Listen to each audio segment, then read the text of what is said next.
नमस्कार दोस्तों, कैसे हो आप सभी लोग। Fantasy talent hub YouTube channel में आप सभी लोगों का स्वागत है।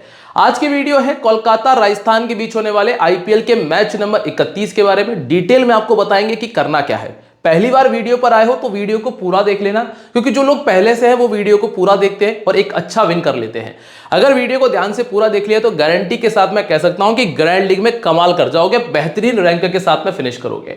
आज की वीडियो में आपके लिए दो फ्री गिव अवे है। पहला, फर्स्ट लाइक फर्स्ट कमेंट, जो आप नॉर्मली डेली कर रहे हैं, और दूसरा फ्री गिव अवे है कि अगर इस वीडियो पे 5,500 लाइक कंप्लीट कर दिए तो एक रैंडम कमेंट को 500 रुपीज का पेटीएम कैश मिलेगा। तो ये आपको मिल जाएगा फ्री गिव अवे।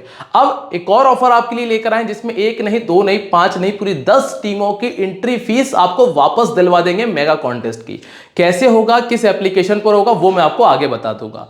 तो वीडियो को पूरा देख लेना। और जिन लोगों ने अभी तक चैनल को सब्सक्राइब नहीं किया है, fantasy talent hub YouTube channel को सब्सक्राइब करके बेल आइकन पे प्रेस कर देना, जिससे कि आने वाली वीडियोस की नोटिफिकेशन मिल जाए। और फाइनल टीम, फाइनल अपडेट और टेलीग्राम के जो विनर रहेंगे उनको, आपको जो टेलीग्राम पे रहेंगे उनको ये पता चल जाएगा कि विनर्स कौन कौन है। टेलीग्राम का जो लिंक है वो वीडियो के डिस्क्रिप्शन में और कमेंट सेक्शन में है, ज्वाइन कर लेना, सब कुछ फ्री है। अब बात करते हैं सबसे पहले वेन्यू के बारे में। नोट डाउन करते चलिएगा, जो जो काम की बातें आएंगी सभी को नोट कर लेना। मैच होगा ईडन गार्डन्स कोलकाता में। कोलकाता का ये जो ग्राउंड है, लगभग 65 to 70 मीटर की बाउंड्री आपको मिल रही है। पहली चीज, पिच की बात करें, अच्छा बैटिंग सरफेस है। यहाँ पे 200 रन बनाना कोई बहुत बड़ी बात नहीं है, मतलब 200 रन यहाँ पे इजीली बन जाते हैं। और इस मैदान पे जो टोटल मैचेस खेले गए हैं वो है 88, जिनमें से 51 बार ऐसा हुआ है जो चेस करने वाली टीम ने मैच को विन किया है। नॉर्मली सेकंड इनिंग में आपको ड्यू देखने मिल जाएगा। ड्यू आने की वजह से जो टीम टॉस जीतेगी वो पहले गेंदबाजी कर लेगी और सेकंड इनिंग में बैटिंग करना आसान हो जाता है। ये जो काम की बातें हैं इनको नोट कर लेना। अब ये काम की बातें क्यों है, क्योंकि सेकंड बैटिंग में जो टीम जीत रही है तो स्वाभाविक सी बात है कि उनके बल्लेबाजों को आप प्राथमिकता दे सकते हो। अब यहां से अगर देखें तो एलएसजी ने 161 किया था, केकेआर ने बड़ी आसानी से सिर्फ 16 ओवर में चेस किया। केकेआर ने 208 किया था, हैदराबाद बड़े क्लोज चले गई थी, 204 बना दिए थे। हालांकि ये मैच दोपहर का था। निकोलस पूरन ने नंबर 6 पर बैटिंग करते हुए 45 किया था, लेकिन यहां पे ओपन करने आए फिल सॉल्ट ने 89 का स्कोर किया। फिर आंद्रे रसेल ने 208 किया, आंद्रे रसेल ने यहाँ पे बड़ा स्कोर किया था, और हेनरिक क्लासन ने 63 का स्कोर किया। पावर प्ले के अंदर विकेट का रेशो क्या है, 2 विकेट यहाँ, 2 विकेट पावर प्ले में यहाँ चले गए थे, 3 विकेट हमने यहाँ देखे और 1 विकेट हमने पावर प्ले के अंदर यहाँ पे देखा था।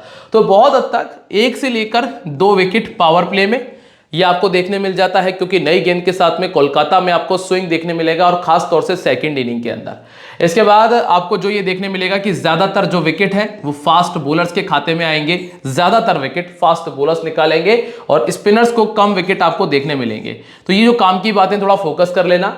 और रही बात स्कोर करने वाले प्लेयर्स की, तो अभी ऐसी कोई ट्रेंड नजर नहीं आया है। अलग अलग नंबर के प्लेयर्स ने स्कोर किया है, इसलिए हम यहां पे कोई ट्रेंड को फॉलो नहीं कर रहे हैं। तो वो चीजें अभी के लिए अवॉइड करेंगे और रिकॉर्ड के साथ में काम करेंगे।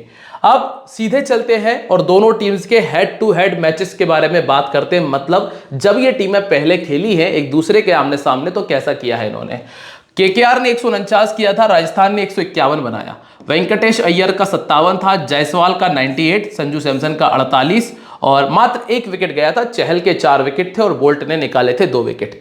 चहल के 4 विकेट थे, देख लेना।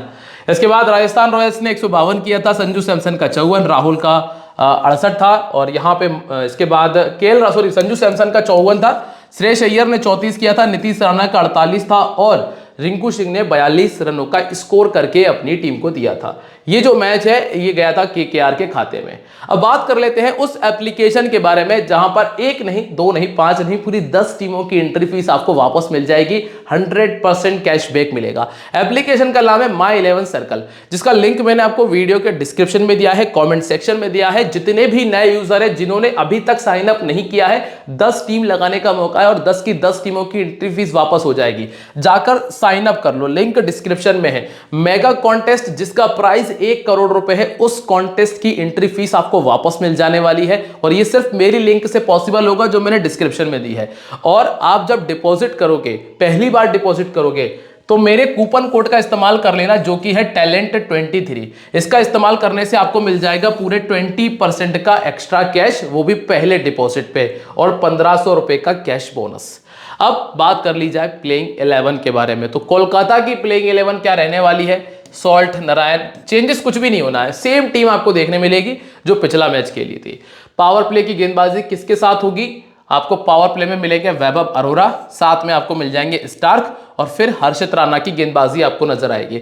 हर्षित राणा चूंकि अच्छा स्लोअर वन इस्तेमाल कर रहे हैं, इसलिए इनका इस्तेमाल डेथ में होता है, डेथ ओवर में आपको गेंदबाजी करते हुए नजर आएंगे। बाकी स्टार्क का एक ओवर आ जाएगा, वैभव अरोरा प्लस रसेल भी डेथ में गेंदबाजी करने आ सकते हैं, ये आपको देखने मिल जाएगा। इसके अलावा अगर हम वेन्यू रिकॉर्ड की चर्चा करें तो पिछले ही मैच में फिल सॉल्ट ने बड़ी कमाल की बैटिंग की थी, 89 का स्कोर किया।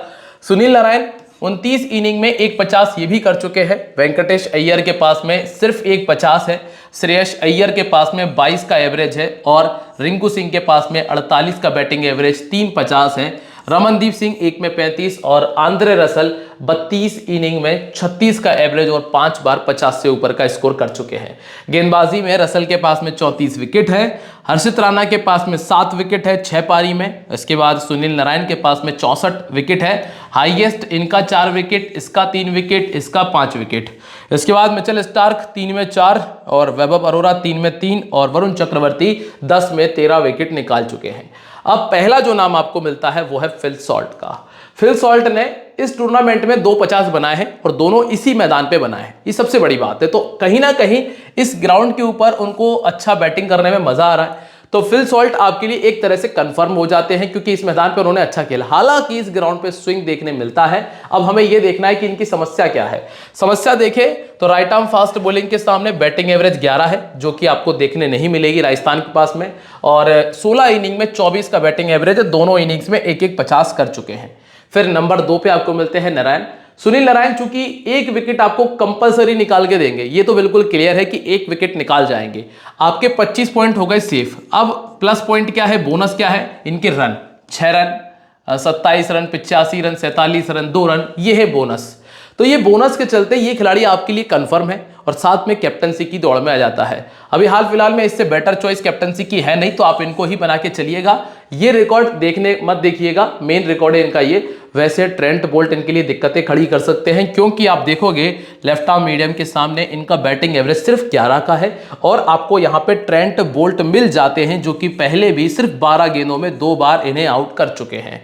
और ऑर्थोडॉक्स के सामने 7 का एवरेज है, तो केशव महाराज यहाँ पे मौजूद है। अभी के लिए इनका शुरू में आउट होने के चांसेस ज्यादा हैं। नंबर 3 पर आपको मिलते हैं अंगक्रेश रघुवंशी। शुरुआत अच्छी हुई थी, पहले ही गेंद पे छक्का लगाया, लेकिन समझ नहीं पाए। आईपीएल में 3 मैच खेल चुके हैं, 28 का एवरेज है, 150 बना चुके हैं। लेफ्ट आर्म मीडियम एक बार, ऑर्थोडॉक्स एक बार और एक बार फास्ट बॉलिंग ने इनको आउट किया है। कुल मिला के ये 2 मैचेस में बैटिंग बहुत अच्छी थी इनकी। नंबर 4 पे आपको मिलेंगे श्रेयस अय्यर, जो कि पिछले 2 मैचेस में बहुत अच्छी बैटिंग करते आए हैं।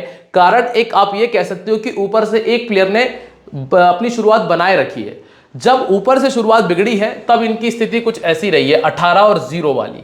तो ये भी ध्यान रखिएगा कि अगर शुरुआत ऊपर से अच्छी मिल रही है तो ही आपको अय्यर स्कोर करते हुए नजर आए, क्योंकि फिर ये खड़े होकर टाइम लेके स्कोर कर पाए हैं। इसीलिए श्रेयस अय्यर को जब आप टीम में रख रहे हो तो एक बात आप ये ध्यान रखिएगा, जब आप टॉप ऑर्डर पे ज्यादा भरोसा जताओ तब रखना। लेकिन अगर आपको लग रहा है कि टॉप ऑर्डर नहीं चल रहा है तो फिर आप अय्यर को भी छोड़ने का रिस्क उठा सकते हो। राजस्थान के सामने 35 का एवरेज है, 10 मैचेस में 3 बार 50 है। ये रिकॉर्ड थोड़ा बढ़िया कहूंगा, क्योंकि 3 बार 50 मतलब हर तीसरी पारी में एक 50। इसके अलावा पिछले 1 से 2 सालों में भी लगभग 33 का एवरेज है, 3 50 है। जितने भी 50 आए हैं सब सेकंड बैटिंग करते हुए आए हैं। सबसे बड़ी दिक्कत है लेफ्ट आर्म मीडियम गेंदबाजी, 15 का बैटिंग एवरेज है लेफ्ट आर्म के सामने, और ट्रेंट बोल्ट यहां पे मौजूद है, इनको बहुत दिक्कत करेंगे। युजवेंद्र चहल लेग ब्रेक के सामने 9 का एवरेज है और फास्ट बॉलिंग के सामने 16 का है। तो अय्यर का इस मैच में स्कोर करने का चांसेस थोड़ा सा कम ही रहेगा। हालांकि पहले राजस्थान के सामने अच्छा कर चुके हैं, लेकिन अगर नांद्रे बर्गर वापस आ जाते हैं तो फिर इनके लिए मुश्किलें और बढ़ जाने वाली हैं। इसके बाद वेंकटेश अय्यर राजस्थान के सामने 3 मैच में 101 रन, 34 का एवरेज, 150 है, और पिछले 1 साल के अंदर 28 का एवरेज, 3 50 और 100 ये कर चुके हैं। सेकंड बैटिंग करते हुए 2 50 किया है। लेफ्ट आर्म फास्ट बॉलिंग इनको भी दिक्कतें खड़ी करती है, 2 बार ऑलरेडी आउट हो चुके हैं, और यूजी चहल इनको 2 बार पहले भी आउट कर चुके हैं। तो अभी के लिए आपके पास दो गेंदबाज तो कंफर्म हो गए, एक ट्रेंट बोल्ट अगर बर्गर खेलते हैं तो बर्गर, और तीसरा यूजी चहल, क्योंकि लेफ्ट आर्म के सामने ये टीम हमें परेशान नजर आई है, पहली चीज है। और दूसरी चीज ये है कि चहल ने भी दिक्कतें खड़ी की है।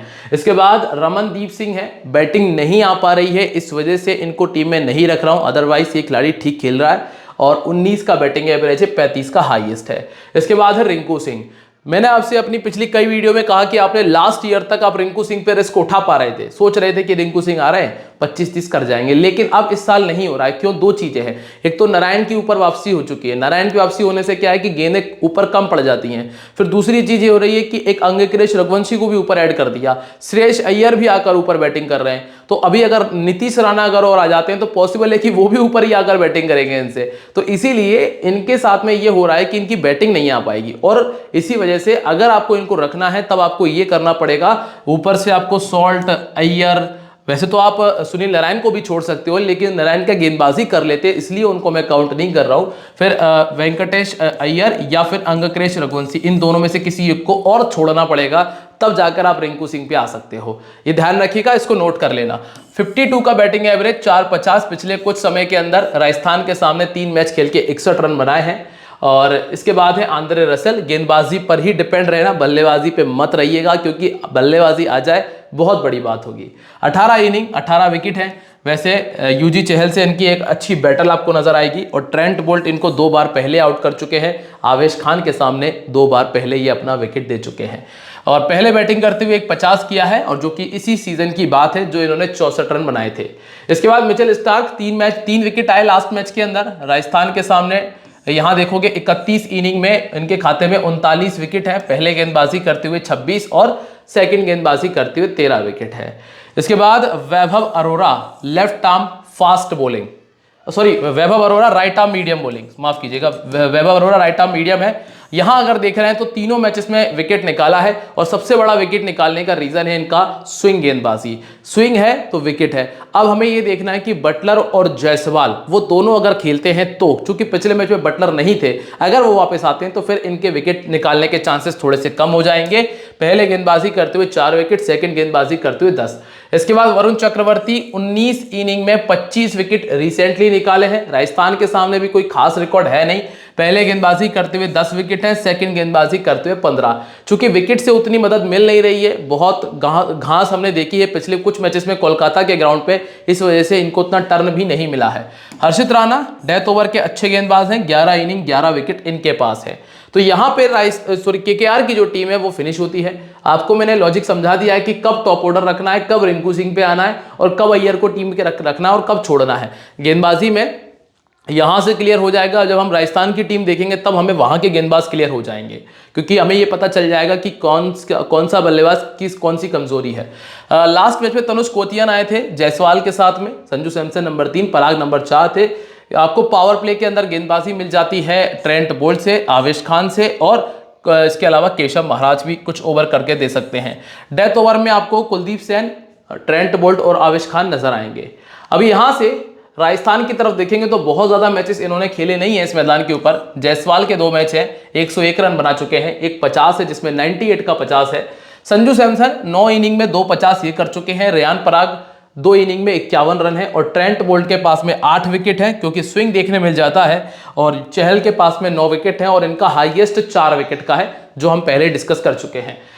तनुष कोतियान पहला मैच खेला था, इंप्रेसिव नजर नहीं आए, थोड़ा सा जो रन बने थे वो मतलब बहुत मुश्किलों से रन बने, स्ट्रगल कर रहे थे, इसीलिए अभी मेरी टीम में नहीं होंगे। गेंदबाजी कराई नहीं गई, अगर कराते तो फिर विचार करते। इसके बाद जायसवाल जो है, ये खिलाड़ी 3 इनिंग में 120 रन पहले इस टीम के सामने बना चुका है, और रिसेंटली देखोगे तो उतना कुछ कमाल नहीं किया है।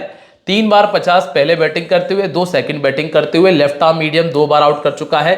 तो मिचेल स्टार्क से एक अच्छी बैटल नजर आएगी। बाकी अगर देखें तो यहाँ पे इनकी कोई कमजोरी नहीं है।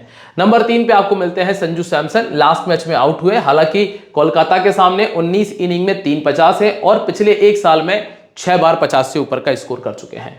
पहले बैटिंग करते हुए 4 50, सेकंड बैटिंग करते हुए 2 50 है, और चाइना मैन दिक्कत करता है। सुनील नारायण 3 बार आउट कर चुके हैं, 82 गेंद लगभग 15 ओवर बहुत ज्यादा है, और आंद्रे रसेल 2 बार आउट कर चुके हैं लगभग 3 ओवर में, तो ये जरूर मुश्किलें खड़ी करता है। इसके बाद रियान पराग ने लास्ट मैच में उतना कुछ कमाल किया नहीं, लेकिन अभी अच्छा चल रहा है सीजन, तो रियान पराग को छोड़ना मुश्किल होगा। लेफ्ट आर्म मीडियम जरूर 2 बार आउट कर चुका है, 13 का बैटिंग एवरेज है और 5 बार आउट हो चुके हैं 47 गेंदों के अंदर, तो ये दिक्कत बन सकते हैं। मतलब मिचेल स्टार्क को लेना पड़ेगा आपको। शिमरून हेटमायर 17 इनिंग 33 का एवरेज, इनका इस्तेमाल कब होगा? इनका इस्तेमाल होगा लास्ट के 2-3 ओवर के लिए, इसीलिए इन पे रिस्क लेना, मतलब तब रिस्क लेना जब टॉप ऑर्डर के लिए बिल्कुल भी जगह ना बन रही हो। और राइट आर्म फास्ट बॉलिंग के सामने 13 का एवरेज है, ऑफ ब्रेक के सामने 14 का है सुनील नारायण और आंद्रे रसेल, जो कि इनको पहले भी 2 बार आउट कर चुके हैं। इसके बाद है ध्रुव जुरैल, 22 का बैटिंग एवरेज है, कुछ कमाल नहीं कर पाए, पॉसिबल है कि इनको बाहर करके किसी और खिलाड़ी को मौका देना चाहिए। राइट आर्म फास्ट बॉलिंग के सामने बैटिंग एवरेज इनका 6 का है, 2 बार आउट हो चुके हैं सिर्फ 8 गेंदों में। रॉबमैन पॉवेल छक्का चौका लगा के आउट हो गए थे लास्ट मैच में, पर इस मैच में अगर बर्गर आते हैं तो बाहर जाना पड़ेगा, बोल्ट आते हैं, सॉरी अगर बोल्ट तो खैर है, अगर बटलर आते हैं तो बाहर जाना पड़ सकता है, या फिर बर्गर आते हैं तो बाहर जाना पड़ेगा। ऑफ ब्रेक इनकी दिक्कत है। सुनील नारायण चूंकि 5 बार आउट कर चुके हैं, तो ये इनके लिए बहुत बहुत बड़ी मुसीबत होंगे, नारायण को भी आपको टीम में रखना पड़ेगा। इसके बाद केशव महाराज, लास्ट मैच में 2 विकेट आए, 26 इनिंग 24 विकेट है, पहले गेंदबाजी करते हुए 11 है, सेकंड गेंदबाजी करते हुए 13 विकेट इनके खाते में दर्ज है। इसके बाद कुलदीप सेन है, 11 इनिंग 12 विकेट इनके खाते में है, पहले गेंदबाजी करते हुए 2 और सेकंड गेंदबाजी करते हुए 10। और रही बात बोल्ट की, तो बोल्ट को तभी विकेट मिल पाएंगे जब दोनों हैंड से प्रेशर आएगा, लेकिन यहां दोनों हैंड से प्रेशर नहीं आ पाने की वजह से ट्रेंट बोल्ट को विकेट नहीं मिल पा रहा है। 18 इनिंग में 22 विकेट वैसे इनके खाते में है, लेकिन अगर बर्गर आते हैं तो इस मैच में इनके 2 विकेट आप देख पाओगे। ठीक है, इसके बाद अंतिम जो नाम है जिसमें आवेश खान है, 15 इनिंग 13 विकेट इनके खाते में है, केकेआर के सामने 6 में 10 है, पहले गेंदबाजी करते हुए 6, सेकंड गेंदबाजी करते हुए 7 विकेट है। और अंतिम नाम है चहल का, जो तो कंपलसरी पिक है और इस टीम के सामने पहले कमाल किया है, पंजाब मार चुके हैं। क्यों मार चुके हैं मैं ऑलरेडी बता चुका हूं, बहुत सारी कमजोरियां हमने देखी हैं, इसीलिए इनको कैप्टन वाइस कैप्टन बना सकते हो। अब टीम कॉम्बिनेशन के बाद कैप्टन वाइस कैप्टन देख लेते हैं। नारायण, रसेल, सैमसन, सॉल्ट, चहल और पराग, ये आपके लिए बहुत बढ़िया ऑप्शन होंगे। अब टीम कॉम्बिनेशन क्या कहता है? संजू सैमसन को रख लो, वाइस कैप्टन बना लो, सुनील नारायण को रख लो, कैप्टन कर लो, सॉल्ट को पटक लो, अय्यर रख लिया, जायसवाल, रसेल, पराग, बोल्ट, चहल, हर्षित और स्टार्क। रिस्क लेना चाहोगे तो क्या करना, अगर बर्गर खेल रहे हैं तो फिर अब यहां से अय्यर को चाहो तो रिप्लेस कर सकते हो यहां से, ठीक है, या फिर रसेल को कर सकते हो क्योंकि इनकी बैटिंग नहीं आ रही है। इतना ट्राई कर सकते हो। बाकी तो मुझे लगता है कि सब बेटर है। 1500 रुपये का कैश बोनस आपको मिल जाएगा, मैंने जो लिंक आपको डिस्क्रिप्शन में दी है उससे, और टेलीग्राम जरूर ज्वाइन कर लेना। और ध्यान रखिएगा, दिस गेम में भी हैबिट फॉर्मिंग और financially risky, so please play responsibly. मिलते हैं आप लोगों से अपनी अगली वीडियो में एक बार फिर, तब तक के लिए बाय, जय हिंद, जय महाकाल।